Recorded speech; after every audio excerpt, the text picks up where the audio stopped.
क्या वादे होंगे आपके जो आप नहीं निभाएंगे? जो हम नहीं निभाएंगे? देखिए, ऐसे वादे हम करेंगे नहीं जो नहीं निभाने हैं। कि देखिए, पैसे से किसी की मदद करेंगे तो एक लिमिटेड टाइम के लिए होती है। और यदि हम जागरूक कर दें, लोगों को शिक्षित कर दें, जिससे लोगों की जॉब मिल जाए, नौकरी मिल जाए, तो जीवन भर के लिए लोगों के अवेलेबल रहते हैं। जैसे आप यहाँ डूडा कॉलोनी में चली जाइए तो वहाँ पानी की सुविधा ही नहीं है। लोग एक दूसरे से पानी परचेज करते हैं, जो थोड़ी दूरी पे लगा रखा है, 300 मीटर 400 मीटर से पानी परचेज करके लाते हैं। आप समाज सेवी हैं, क्या आपका दिल नहीं धड़का क्या उसके लिए? दिल धड़का तभी आज पार्षद प्रत्याशी के रूप में आपके सामने उपलब्ध है। बहुत सारी ऐसी चीज़ें थी जो हम अपने लेवल से मैनेज कर पा रहे थे, लेकिन जब एक बहुत बड़ा परिवार जुड़ा, लगभग 2030 बच्चों को हम पढ़ा रहे हैं, तो उनकी फैमिली भी हमारे नियर बाई की है, हमारे सर्कल की ही है। इसी रोड पे जितनी लाइटें लगी होंगी हमने इंडिविजुअल्स लगवाई होंगी। तो ऐसे छोटे छोटे काम जो अपने लेवल पे अपने एक्सपेंसेस से मैनेज होते गए, वो तो करते गए। देखिए, क्या है, कहा जाता है अकेला चना भार नहीं फोड़ता है ना। तो अकेला चना का मतलब है कि बहुत सारे लोग यदि जागरूक हो जाएंगे तो हम तो चाहते हैं हमारे इस तरीके के और भी लोग चेन सिस्टम बिल्डअप हो। और हमें लगता है कि हम समाजवादी पार्टी से यहाँ आते हैं तो देश के लिए, क्षेत्र के लिए एक जबरदस्त काम करेंगे। और कोई हम पार्टी विरोधी नहीं है किसी के। जनता के आशीर्वाद से, जनता के प्यार से मैदान में आया हूँ और उम्मीद है कि अच्छे रिजल्ट के साथ यहाँ पे।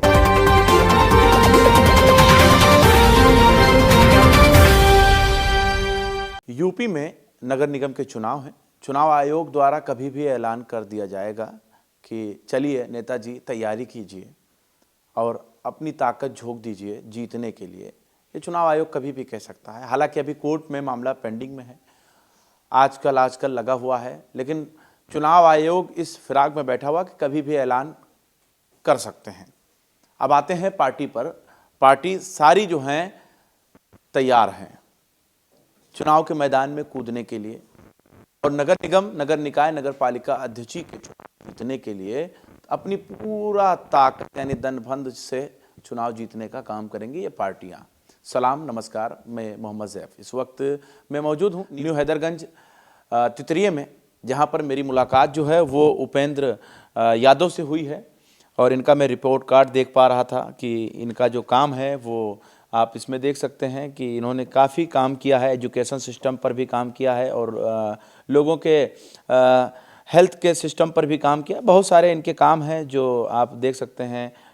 होली, दिवाली, दीपावली और ईद में सवैयाँ और मिठाइयाँ बांटना, इस तरीके से ये काम कर रहे थे। समाज सेवी हैं काफ़ी पुराने। और इनका जो है उपेंद्र सेवा संस्थान भी है, जिसके माध्यम से ये जनता तक लोगों को राहत पहुंचा रहे थे और कुछ चीज़ें पहुंचा रहे थे। लेकिन इसी बीच अब नगर निगम के चुनाव है तो लोग चाहते हैं कि अगर बिना सत्ता के इतना काम कर सकते हैं तो सत्ता पाने के बाद लोगों के लिए काम कर सकते हैं। तो उपेंद्र जी, सबसे पहले तो हम यही जानना चाहेंगे कि अभी तक आप संस्था चला रहे थे, अचानक से राजनीति में आने का क्या कारण समझा जाए? जी, आपके श्रोताओं को पहले तो प्रणाम, नमस्कार। और सर, मैं आपको बताना चाहूँगा कि देखिए, कि जैसा कि आपने बताया और आपको मैंने कुछ जानकारी दी है कि हमारा एक संस्था भी चलती है। ये संस्था का नाम है उपेंद्र सेवा संस्थान। इसमें बहुत सारी सुविधाएं लोगों को हम निःशुल्क प्रोवाइड करा रहे हैं, क्योंकि कहीं ना कहीं हमने शिक्षा को आधार बनाया कि देखिए, पैसे से किसी की मदद करेंगे तो एक लिमिटेड टाइम के लिए होती है। और यदि हम जागरूक कर दें, लोगों को शिक्षित कर दें, जिससे लोगों की जॉब मिल जाए, नौकरी मिल जाए, तो जीवन भर के लिए लोगों के अवेलेबल रहते हैं, उनकी दाल रोटी चलती है, तो ज़्यादा अंदर से ब्लेसिंग हमें देते हैं।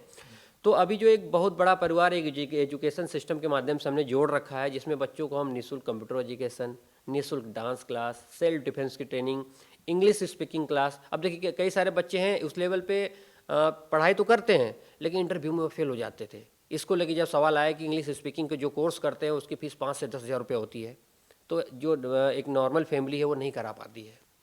तो इसमें हमने कई सारे एजुकेशन लोगों को फ्री कराई और कोरोना काल में भी लोगों को मदद की। इवन हमने कोरोना काल में बोर्ड लगा रखा था कि तत्कालीन सुविधा के लिए एम्बुलेंस हमारा है, अब हमारे एम्बुलेंस से आप हॉस्पिटल जाइए। मतलब हमने एक मैक्सिमम करने की कोशिश की। उपेंद्र, आपको ये नहीं लगता है कि एक समाज सेवी का टैग और पार्षद का टैग, समाज सेवी का टैग तो बड़ा होता है ना? हाँ, इस क्रम में बताऊंगा कि बहुत सारी ऐसी चीज़ें थी जो हम अपने लेवल से मैनेज कर पा रहे थे, लेकिन जब एक बहुत बड़ा परिवार जुड़ा, लगभग 2030 बच्चों को हम पढ़ा रहे हैं, तो उनकी फैमिली भी हमारे नियर बाई की है, हमारे सर्कल की ही है। लेकिन उनके तरफ से बहुत सारी चीज़ें और भी आने लगी, जैसे हमारा आय जाति निवास नहीं बन पा रहा है, लेबर कार्ड नहीं बन पा रहा है, वृद्धा पेंशन नहीं बन पा रहा है। फिर हमने पूरी तरीके से जन सेवा केंद्र का सेटअप किया अपने यहाँ, और हजारों लोगों का जन सेवा केंद्र के माध्यम से वृद्धा पेंशन, विधवा पेंशन, आय जाति निवास, लेबर कार्ड, ये सब चीज़ें हमने बनाई। इसके बाद क्या हुआ कि जब करते चले गए तो जनता की कुछ और भी आवाज़ मेरे पास बार बार आती रही। कुछ दिन तक हमने उसको निगलेक्ट किया, लेकिन वो जो आवाज़ बढ़ती चली गई, जैसे कि लोगों के यहाँ नालियों की दशा बहुत ख़राब है, लोगों के यहाँ लाइट नहीं लगी है खंभे पे। जैसे आप यहाँ डूडा कॉलोनी में चले जाइए तो वहाँ किसी पानी की सुविधा ही नहीं है। लोग एक दूसरे से पानी परचेज करते हैं, जो थोड़ी दूरी पे लगा रखा है, 300 मीटर 400 मीटर से पानी परचेज करके लाते हैं। तो ऐसे कई सारी सुविधाएं थी, मतलब जो लोगों को नहीं मिल पा रही, लोग तृप्त है, लोग परेशान हैं। ऐसे में जनता का एक तरीके से जो भाव है वो नहीं देखा गया। फिर लोगों ने कहा कि आपके साथ इतना बड़ा जनाधार जुड़ा हुआ है, इतना बड़ा परिवार जुड़ा हुआ है, हम आपके समर्थन में हैं, आप चुनाव लड़िए। अच्छा उपेंद्र, एक बात मुझे मैं आपके वार्ड में काफ़ी सर्वे किया। सबसे पहले तो डूडा लेकर चलते हैं। आपके ही वार्ड से हम बाहर नहीं निकलेंगे। डूडा गए और वहाँ पर लोगों का ये कहना था कि जो नेता हैं वो आते ही नहीं हैं। अब आप समाज सेवी हैं, आपको तो पहुँचना चाहिए था ना। नेता नहीं थे ना आप उस वक्त, आप समाज सेवी थे, तो आपको पहुँचना चाहिए था।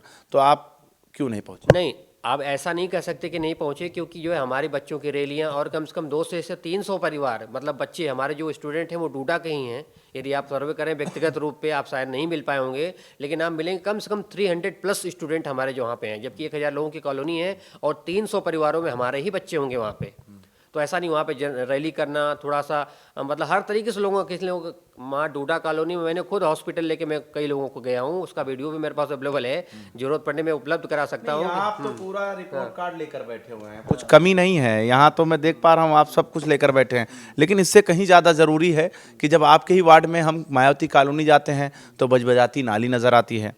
आप समाज सेवी हैं, क्या आपका दिल नहीं धड़का क्या उसके लिए? दिल धड़का तभी आज पार्षद प्रत्याशी के रूप में आपके सामने उपलब्ध है, नहीं तो क्या है कि यही सब समस्याएं तो है जो हम मैनेज नहीं कर पा रहे थे। कोशिश की हमने नाली साफ करा दे, लाइटें इसी रोड पे जितनी लाइटें लगी होंगी हमने इंडिविजुअल्स लगवाई होंगी। तो ऐसे छोटे छोटे काम जो अपने लेवल पे अपने एक्सपेंसेस से मैनेज होते गए वो तो करते गए, लेकिन अब बहुत बड़ी रिक्वायरमेंट है लोगों की। नालियों की समस्या ज़्यादा है, पानी की समस्या ज़्यादा है, रोड की समस्याएं बहुत ज़्यादा है, पानी भर जाता है बरसात में। ये सारी समस्याओं के लिए यदि किसी पद प्रतिष्ठा पे नहीं होंगे तो कार्य कराना संभव नहीं है। तो जनता के आशीर्वाद से, जनता के प्यार से मैदान में आया हूँ और उम्मीद है कि अच्छे रिजल्ट के साथ यहाँ पे। अच्छा, आप बच्चों को एजुकेशन से जोड़ रहे हैं, डर नहीं लगता है क्या कि एजुकेशन से जोड़ेंगे तो सवाल आप ही से पूछेंगे, उपेंद्र ये बताओ ये कैसे है?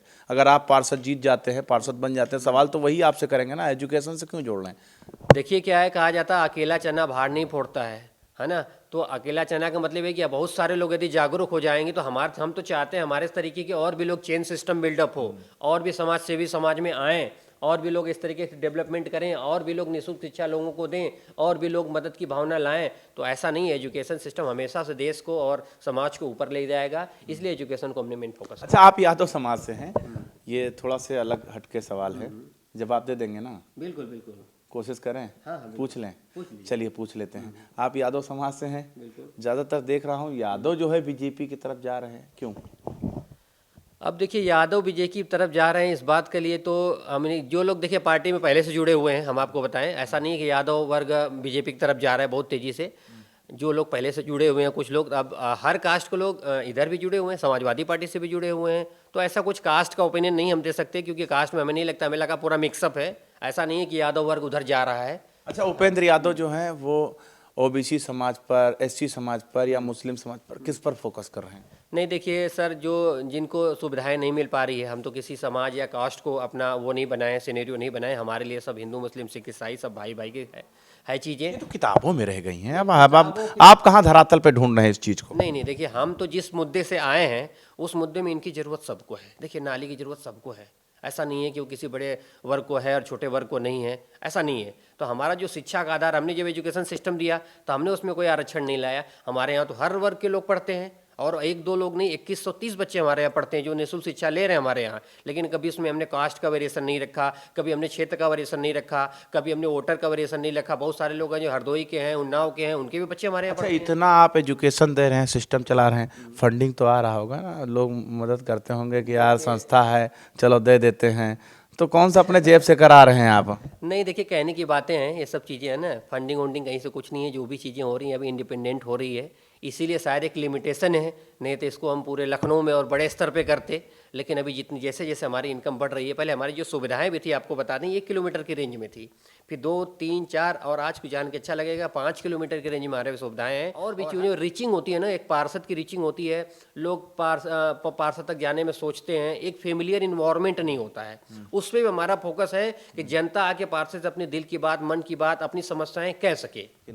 उपेंद्र यादव जो हैं वो समाज सेवी हैं, और एक समाज सेवी आखिर जुड़ा कहाँ से होता है ये आप बेहतर जानते हैं, ग्राउंड से जुड़ा होता है। आपके ही बीच से समाज सेवी निकल कर ऊपर की तरफ बढ़ता है। मैंने जो रिपोर्ट कार्ड आप तक पहुंचाया है आप देखिए, उसके बाद आप तय कीजिए कि आपका अपना साथी कौन है। बने रहिए हमारे साथ पार्षद रिपोर्ट कार्ड में, देखते रहें 24 तक न्यूज़।